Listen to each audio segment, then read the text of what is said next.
अशी काजू कतलीसारखी कट करून घ्यायची, अगदी सोप्या पद्धतीत आणि कमी खर्चामध्ये मस्त मिठाई।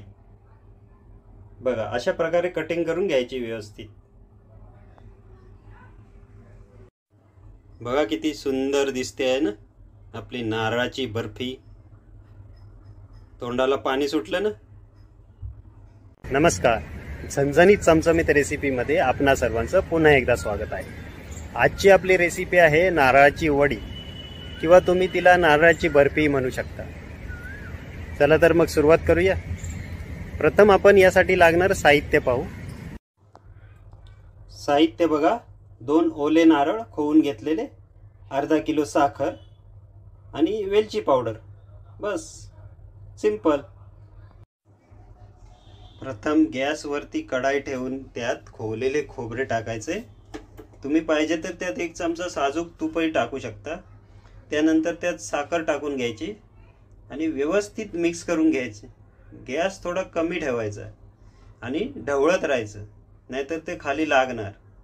साखर विरघळली की त्यात वेलची पूड टाकायची। काही जण पाणी टाकतात आणि तांदळाचं पीठ टाकतात, तर तसं करायचं नाही। तसं केल्याने वडी जास्त दिवस टिकणार नाही, लवकर खराब होते। अशा प्रकारे बनवलेली बर्फी जास्त दिवस टिकते। तुम्हाला जर नारळाच्या बर्फीमध्ये आंब्याचा रस किंवा गूळ घालून रेसिपी पाहायची असेल तर कमेंटमध्ये नक्की सांगा। जर तुम्हाला नारळाच्या बर्फीची रेसिपी आवडली असेल तर माझ्या चॅनेलला लाईक करा, सबस्क्राईब करा, बेल आयकॉनवर क्लिक करून ऑलवर क्लिक करा आणि गोड कमेंटही करा। तुमच्या फॅमिलीमध्ये शेअर पण करा। आपली बर्फी सामग्री तयार झाली आहे। आता ताटाला तूप लावून घेतलंय आधीच। ताटात पहिलं काढून घ्यायचं सर्व सामग्री अशा प्रकारे।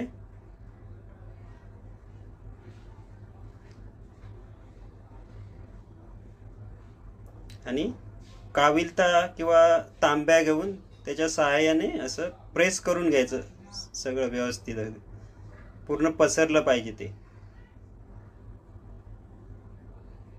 अशा प्रकारे व्यवस्थित एकदम प्रेस करून चारी बाजूने पसरून घ्यायचं, पूर्ण ताटामध्ये असं पसरलं पाहिजे ते। अशा प्रकारे व्यवस्थित प्रेस करायचं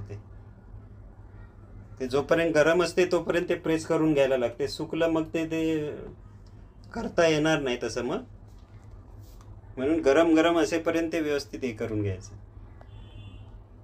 अशा प्रकारे व्यवस्थित घट्ट झालं पाहिजे ते।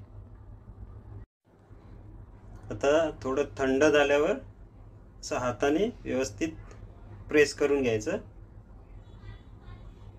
असं दाबून सगळं चारी बाजूने व्यवस्थित एकदम त्याला घट्ट करायचं असं। असं आणि 15 मिनिटं तसं थंड व्हायला ठेवून द्यायचं।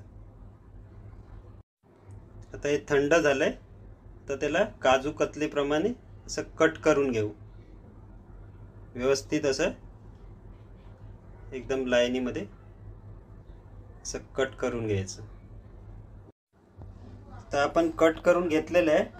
आता एक एक पीस व्यवस्थित डब्यामध्ये किंवा डिशमध्ये असं काढून घेऊ। ते ठेवताना असं उलटं ठेवायचं, जशी वरची बाजू आहे ना ती अशी पलटी मारायची आणि खाली करून ठेवायची। आपण ताटामध्ये पण पसरून ठेवू शकतो किंवा डिशमध्ये किंवा डब्यामध्ये पण। अशा प्रकारे व्यवस्थित लाईनमध्ये। बघा किती मस्त बर्फी झाली आहे की नाही, स्वस्त आणि मस्त, कमी खर्चामध्ये। ही तुम्ही फ्रीजमध्ये ठेवू पण शकता, आता जास्त दिवस टिकणार। बघा किती सुंदर दिसते आपली नारळाची बर्फी। तोंडाला पाणी सुटलं ना। तुम्ही नक्की करून बघा।